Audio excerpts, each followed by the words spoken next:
Ma'am, সব গাছ কেটে ফেললে আমরা নিঃশ্বাস নেব কিভাবে? তৃতীয় শ্রেণীর ছাত্রী পূরবী দাসের এই সরল প্রশ্নেই যেন কাঠকড়ায় বিলোনিয়া জেবি স্কুল।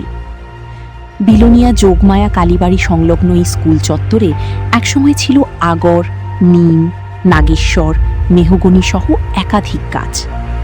অভিযোগ, সম্প্রতি ঝুঁকিপূর্ণ গাছের কারণ দেখিয়ে একাধিক গাছ কেটে ফেলা হয়েছে। গাছ কাটার পর স্কুল প্রাঙ্গণে পড়ে রয়েছে গাছের গুঁড়ি ও ডালপালা, হারিয়ে গেছে দীর্ঘদিনের সবুজ ছায়া।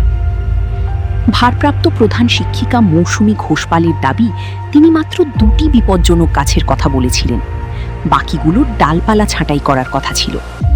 কিন্তু অভিযোগ, শেষ পর্যন্ত আরও গাছ কেটে ফেলা হয়েছে।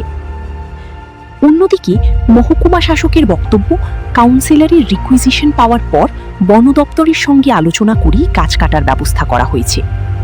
তবে প্রশ্ন উঠছে, যদি কয়েকটি কাজই ঝুঁকিপূর্ণ হয় তাহলে এতগুলি গাছ কাটা হলো কেন?